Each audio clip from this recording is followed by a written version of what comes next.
ہمیشہ میرے ایسے ادنا اردو کے طالب علموں کے لیے نئے موضوعات کے در کھولتے رہتے ہیں اور ہمیں نئے نئے موضوعات پر لکھنے کی تحریک دیتے ہیں آج کے اس اجلاس میں سب سے پہلے میں پروفیسر ڈاکٹر خلیق انجم صاحب سے گزارش کروں گا ڈاکٹر خلیق انجم صاحب سے گزارش کروں گا کہ وہ آئیں اور اپنا مقالہ پیش کریں.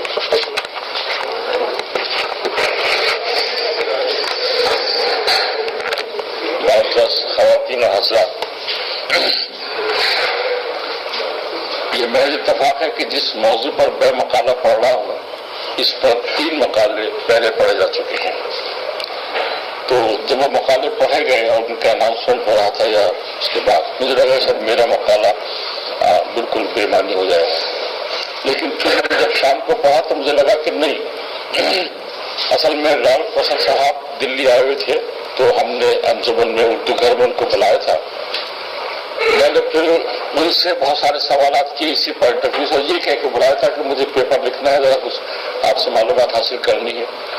پھر ہماری زبان میں بھی کچھ برطانیہ کے بارے میں کچھ خبریں شائع ہوتی رہتی تھیں، مقتدرہ کی جو قومی زبان کا اخبار نکلتا ہے اس میں بھی کچھ تھا. پھر ان کی ایک کتاب چھپی تھی افکار کا برطانیہ میں اردو نمبر. اصل میں وہ یہ کہ بنیادی ماخذ ہم سب کا وہی تھا، جن لوگوں نے پیپر پڑھا وہی کتاب تھی. اس کے بعد ایک اور کتاب چھاپی ہے مقتدرہ والوں نے، لیکن میرا کچھ مقالہ میں نے دیکھا کہ کچھ ذرا سا الگ تھوڑا سا تو ہو ہی گیا، یعنی اس قابل تو ہو ہی گیا کہ میں پڑھ سکوں، تو وہ میں عرض کرتا ہوں. اس کا تو مجھے علم تھا کہ برطانیہ میں اردو بولنے اور سمجھنے والوں کی تعداد بہت زیادہ ہے، لیکن یہ تعداد کتنی ہے اور اردو بولنے والوں کی برطانوی سماج میں کیا حیثیت ہے، اس کا اندازہ مجھے اس وقت ہوا جب میں اردو مرکز کی دعوت پر اکتوبر 1983 میں لندن پہنچا. میں جانے کہ 1 ہفتے کے بعد ہی سدھیر کمار کدوائے صاحب بھی وہاں آ گئے تھے، تو ہم لوگ لگ بھگ 1.5 مہینے لندن اور اس کے مختلف شہروں میں برمنگھم اور گلاسگو اور بیڈفورڈ وغیرہ میں رہے.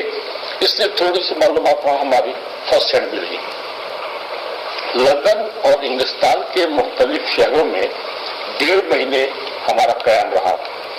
اس دوران میں نے برطانیہ میں اردو کی صورتحال کو سمجھنے کی کوشش کی. لندن میں میرا پہلا تاثر ہی بہت دلچسپ اور حوصلہ افزا تھا. میں جب لندن کے ہیتھرو ہوائی اڈے پر اترا تو ایک جگہ پر دیوار سے لگا ہوا لکڑی کا ایک چھوٹا سا سٹینڈ رکھا ہوا تھا اور اس پر لگی ہوئی تختی پر کچھ اس طرح کی ہدایت دی گئی تھی کہ مسافر اپنے سامان کی حفاظت خود کرے، یعنی یہ اردو میں تھا. اس چھوٹی سی تختی نے برطانیہ سے میرا ذہنی رشتہ فوراً قائم کر دیا. مجھے لینے کے لیے اردو مرکز کے سیکرٹری اور ممتاز شاعر افتخار عارف صاحب اور مشہور ادیب اور اسکالر ڈاکٹر ضیاء الدین شکیب وغیرہ آئے ہوئے تھے.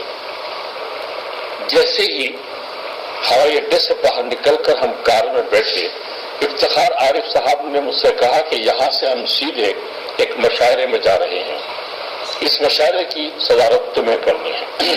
کچھ ہی دیر میں ہم ایک بہت بڑے ہال میں پہنچ گئے. یعنی میں تھا اکیلا، کدوائے صاحب تو بعد میں آئے تھے، جو سامعین سے بھرا ہوا تھا. اور اسٹیج پر ایک بہت بڑا بینر لگا ہوا تھا، اس پر اردو میں لکھا ہوا تھا حیدرآباد ایسوسیشن. یہ حیدرآباد ایسوسیشن کی طرف سے مشاعرہ تھا. اس مشاعرے میں ہندوستان کے آل انڈیا ریڈیو کی اردو سروس میں کام کرنے والے 2 حضرات مجیب صاحب اور ان کی بیگم مریم سے ملاقات ہوئی. ہم دہلی سے ہزاروں میل دور ایک دوسرے سے مل کر بہت خوش ہوئے. معلوم ہوا کہ ہندوستان سے ڈرامے کی ایک ٹیم لے کر آئے ہیں.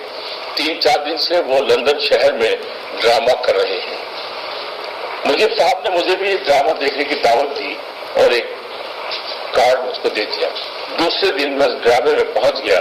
یہاں بھی ہال دیکھنے والوں سے کھچا کھچ بھرا ہوا تھا. جب ہم ڈرامہ دیکھنے جا رہے تھے تو ایک اسٹیشن پر میں اور شکیب صاحب نیچے جانے کے لیے، ٹیوب اسٹیشن پر نیچے جانے کے لیے ایک ایلیویٹر پر کھڑے تھے. میرے برابر میں ایک انگریز کھڑا تھا جس کی ٹون غیر معمولی اور ذرا باہر نکلی تھی. کیونکہ مجھے یقین تھا کہ وہ اردو نہیں جانتا تو میں نے شکیب صاحب سے کہا دیکھا ہے آپ ان کی ٹون. اس سے پہلے کہ شکیب صاحب کچھ کہتے اس انگریز نے کہا کہ حضرت میری ٹون کو تو آپ کہہ رہے ہیں, خود اپنی ٹون بھی تو ملاحظہ فرمائیے. اس فکر پر ہم تینوں زور سے ہنس پڑے. جب ہم ٹیوب میں بیٹھے تو وہ صاحب بھی ہمارے ساتھ بیٹھ گئے. راستے بھر باتیں ہوئی. معلوم ہوا کہ دوسرے جنگ عظیم کے دوران وہ 4 سال تک دہلی شہر میں رہے تھے اور وہ اردو بہت اچھی لکھ اور پڑھ سکتے تھے اور ان کا تلفظ تو غیر معمولی یعنی بہت ہی اچھا تلفظ تھا. ان واقعات سے برطانیہ میں اردو کے بارے میں اس اذیت کا سامنا نہیں کرنا پڑے گا جو دوسرے ممالک میں ہوگا.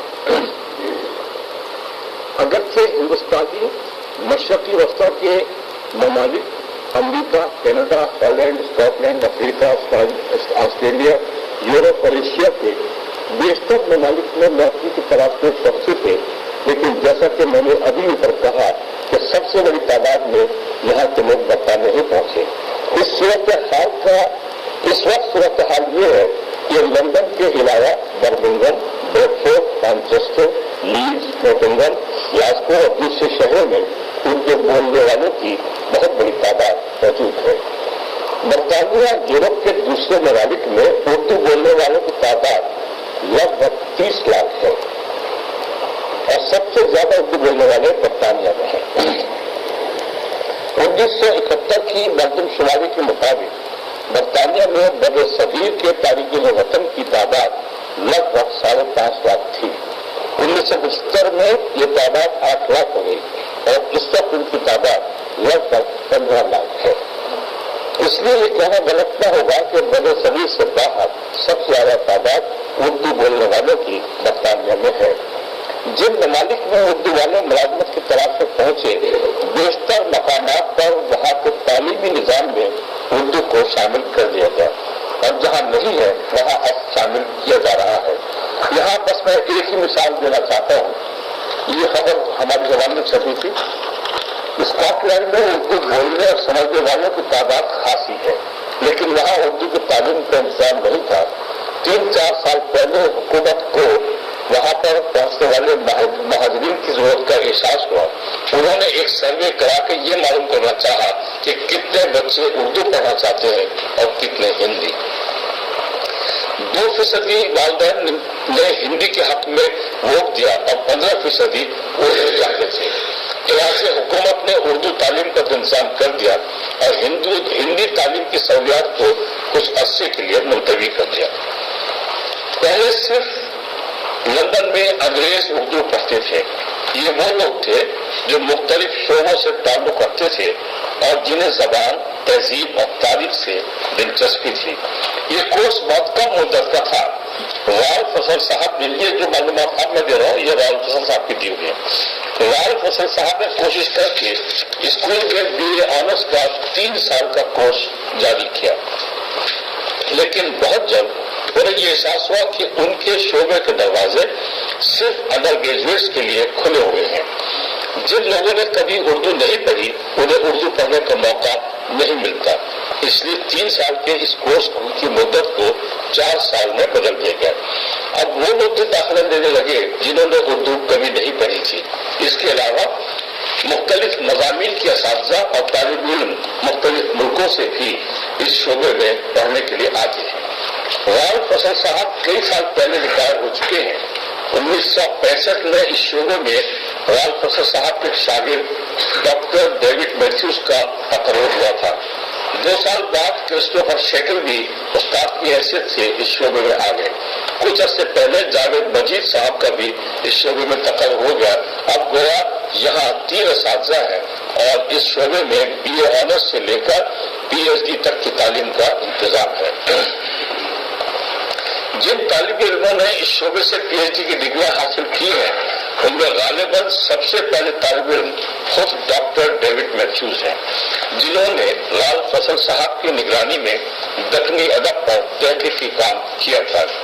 اس کے علاوہ ڈاکٹر صفیہ بانو کو انجمن پنجاب کے موضوع پر PhD کی ڈگری ملی. فیروز مکھرجی صاحبہ نے رتن ناتھ سرشار پر تحقیقی مقالہ لکھ کر PhD کی ڈگری حاصل کی. حامد حسن قادری صاحب کو حسرت موہانی پر PhD کی ڈگری تفویض کی گئی. ایک اور طالب علم نے سودا کا کلیات مرتب کر کے PhD کی ڈگری حاصل کی. مجھے اس وقت ان کا نام یاد نہیں آ رہا. آگے بڑھنے سے پہلے یہاں غال فصل صاحب اور ڈاکٹر ڈیوڈ میتھیوز کے ادبی کارنامے. غال فصل صاحب نے ہندوستان کے پروفیسر خورشید اسلام صاحب کی اشتراک سے 3 مغل پوئٹس اور غالب اینڈ ہز لیٹرز نام سے 2 باسط العرب کتابیں لکھی ہیں. ان کے مضامین کا ایک مجموعہ دی پرسوٹ آف اردو لٹریچر بھی شائع ہو چکا ہے.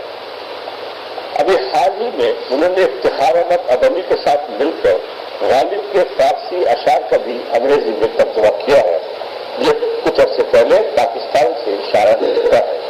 غال فصل صاحب نے خاصی بڑی تعداد میں اردو کے مختلف موضوعات پر مضامین بھی لکھے ہیں. ڈاکٹر ڈیوڈ میتھیوز نے اردو نثر اور شاعری کی کئی کتابوں کا انگریزی میں ترجمہ کیا ہے. انہوں نے شوکت صدیقی کے ناول خدا کی بستی کا انگریزی میں ترجمہ شائع کیا. مرثیہ انیس کی تشریح کا بھی انگریزی میں بیٹل آف کربلا کے نام سے ترجمہ کیا اور شائع کیا. غزلوں کا ایک انتخاب شائع ہوا ہے ان کا جس کا نام ہے اینتھولوجی آف اردو لیریکس. ان کی ایک اور کتاب شائع ہوئی ہے جو بہت اہم ہے، اے ہسٹری آف اردو لٹریچر. علامہ اقبال کے منتخب نظموں کا ترجمہ اور اس کی تشریح بھی شائع کی ہے اور انگریزی میں اس کا نام ہے اینتھولوجی آف لینڈ آف پوئمز. بر صغیر کے تارکین وطن برطانیہ پہنچنے کے کئی سال بعد تک اپنے بچوں کو گھر ہی پر تعلیم دیتے تھے. لیکن 2-4 سال کے بعد حکومت نے محسوس کیا کہ اردو کی باقاعدہ تعلیم دی جانا ضروری ہے. اس لیے پورے برطانیہ میں جہاں جہاں ضرورت تھی اردو اساتذہ کا تقرر ہوتا رہا ہے. اور GCSE کی تعلیم شروع ہوئی. اس وقت لگ بھگ 60 سے زائد اسکولوں میں اردو کی باقاعدہ تعلیم دی جاتی ہے. پورے برطانیہ میں 60 اسکول ہیں جہاں سیکنڈری اور نیچے کے لیول پر اردو پڑھائی جا رہی ہے. اس وقت صورت حال یہ ہے کہ تعلیم کے لحاظ سے فرانسیسی، جرمنی اور اسپینی کے بعد برطانیہ میں اردو 4تھے نمبر پر ہے.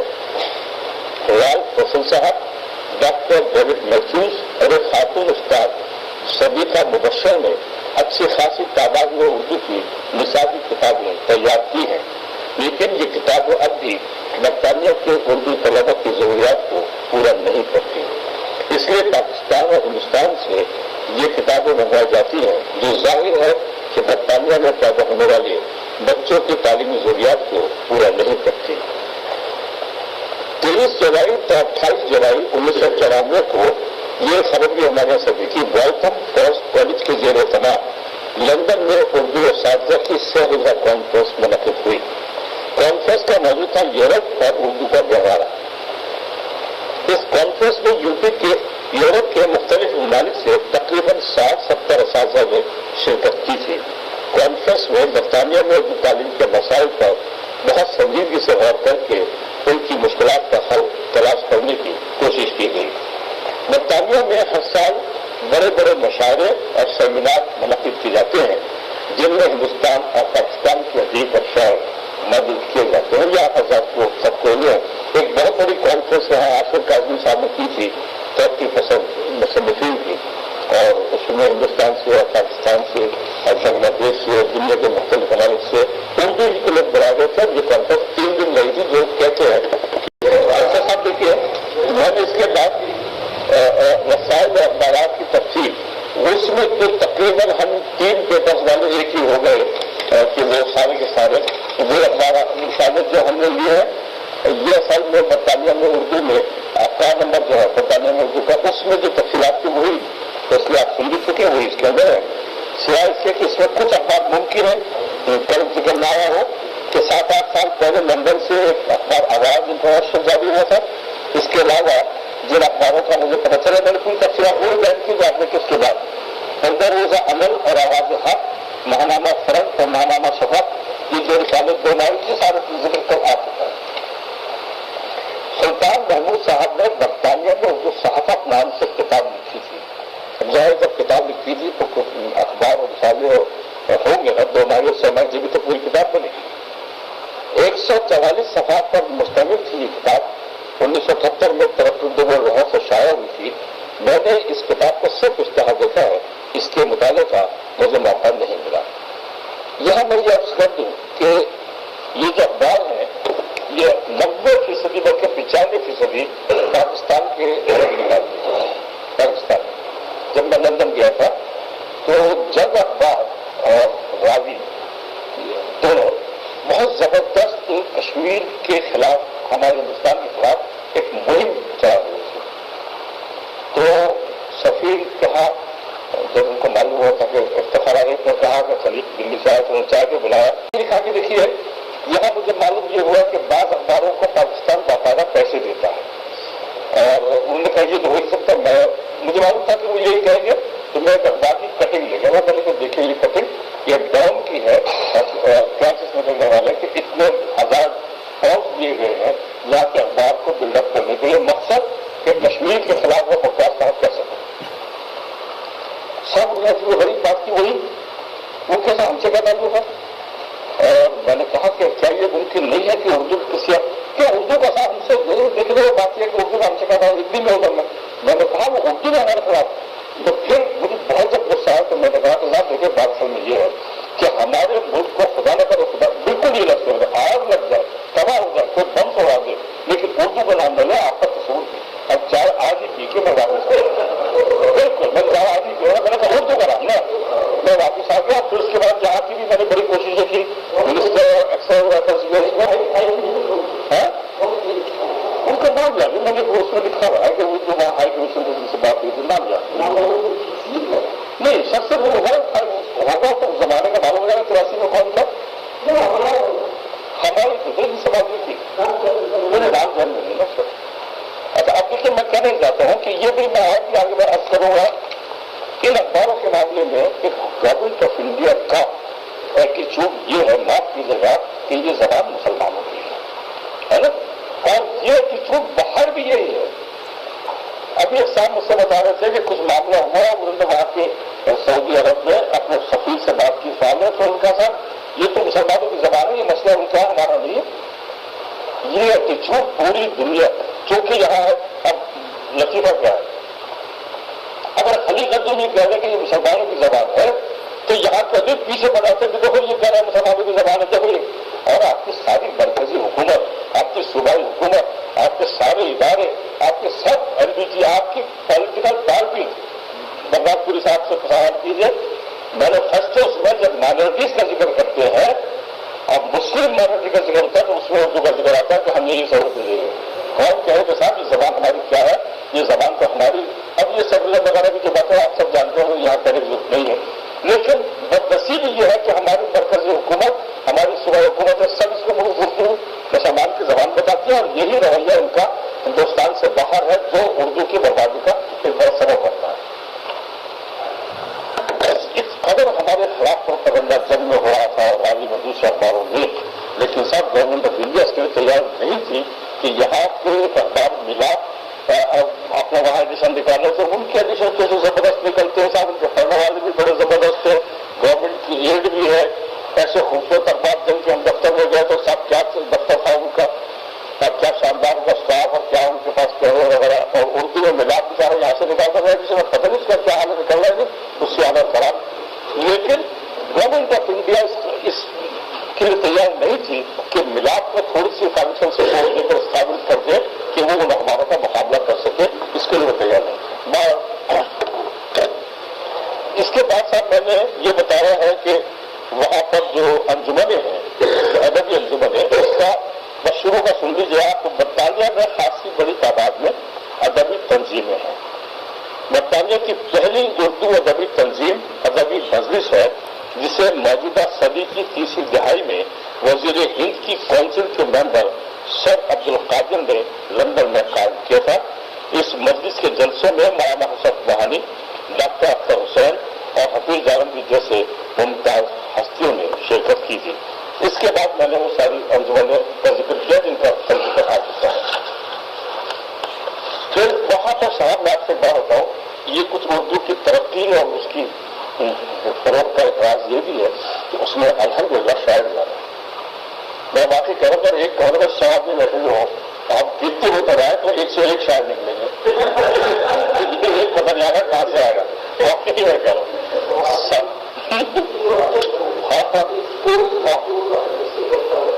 صاحب میں وہاں پاکستان وہاں اس میں لندن میں صاحب گیا ہے جب وہاں کہ وہاں ماحول بالکل صاحب ایک خاص ماحول ہے اردو والوں کا, چاہے وہ انڈین ہو یا پاکستانی.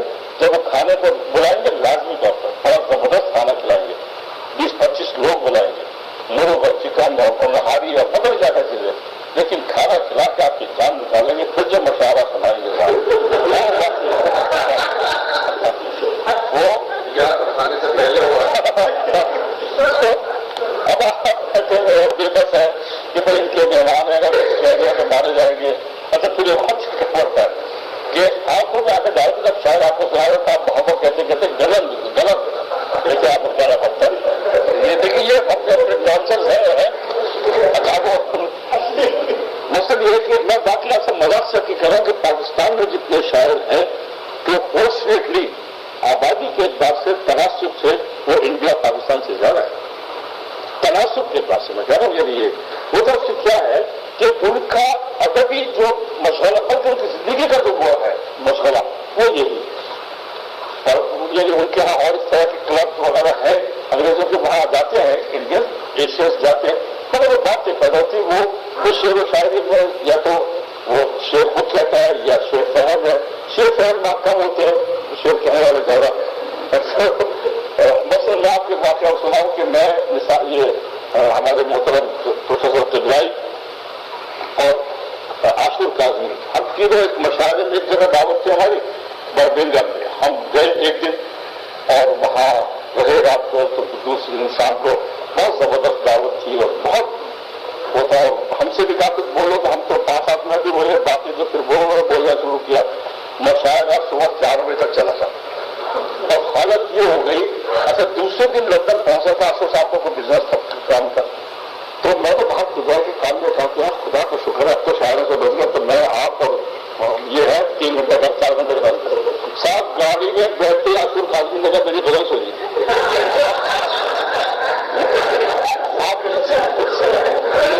یہ ہوا کہ صاحب 4 گھنٹے اچھا کچھ کہہ دے سکتے تھے گاڑی اس کی اتار دے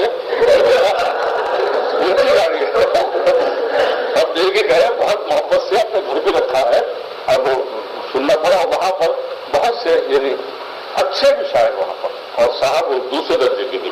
پھر اس سب طرح کے جیسے ہمارے یہاں ہوتے ہیں وہاں مشتاق احمد یوسفی صاحب سے ملاقات ہوئی جن کا میں بہت زبردست عاشق ان کے کنز مرزا کا بہت ہی صاحب کی تعلق کی افتخار عارف آپ جانتے ہیں کسی زبردست کا شاعر. ایسے لوگ بھی تھے وہاں ان سے ملاقات نہیں ہو سکی. عبداللہ حسین صاحب سے پتہ نہیں کیا بات کیوں نہیں ہوئی کہ ہو جائے گی. باقی ہم لوگوں سے بہت سے ملاقات اور دوسرے درجے کے بھی شاعر تھے تیسرے درجے کے بھی. مگر برطانیہ میں اور لندن میں خاص طور سے بلکہ 4-5 شہر جہاں ہم گئے وہاں اردو کی ایک ایسی فضا تھی کہ صاحب آپ کو لگتا ہی نہیں تھا کہ آپ اگر گاڑی سے اتر کے شہر کو دیکھتے معلوم ہو کیا برطانیہ میں وہ نہیں لگتا تھا. سب جگہ پر جائیے کھائیے پیجیے ایس کیجیے پھر مشاعرہ وغیرہ سارا. اور پھر یہ لوگ واقعی ایمانداری سے اردو کے لیے کام کر رہے ہیں. سب وہاں کوئی اسکالر اگر کام کرے کہ وہاں کے لوگوں کی کتنی کتابیں تک چھپ چکی ہے پچھلے 40 سال میں تو وہ لسٹ بہت بڑی لسٹ ہے نا. اب کل جو آپ نے کہا وہاں کے افسانے نگاری پر تو اس سے آپ کو اتنا اندازہ ہو ہی گیا کہ یہ کوئی مذاق کی بات نہیں ہے کہ ایک دور اپنے وطن سے دور رہ کر کتنے بڑے پیمانے پر افسانے لکھے جا رہے ہیں. اور دیکھیے اچھے اور برے افسانے اور کیسے افسانے سب کہنے کی بات ہوتی ہے, سب بعد میں پتا چلتا ہے کہ کون کیا کر رہا ہے. لیکن ایک شخص خدمت تو اردو کی کر ہی رہتا ہے, کام تو اردو کا ہو ہی رہا ہے وہاں پر. یہ تو سب میں نے اس سے بات کر دیا. میں آپ سے 2-3 باتیں اور عرض کروں کہ وہاں ہمیں تمام چیزوں سے اصل میں یہ تمام واقعہ جو میں نے آپ سے بیان کیا سے بڑا حوصلہ بڑھتا ہے نا کہ اردو کی وہاں حالت ہے. لیکن اندر سے ایک آواز آتی ہے کہ وہ حالت اردو کی ہندوستان سے باہر بہت اچھی نہیں ہے. اس کی وجہ یہ ہے کہ جتنے لوگوں کی کتابیں چھپی ہیں میرے پاس آئی ہیں, جتنے لوگوں سے وہاں میری ملاقات ہوئی اور مشاورہ ہوا ہے. ابھی میری بیوی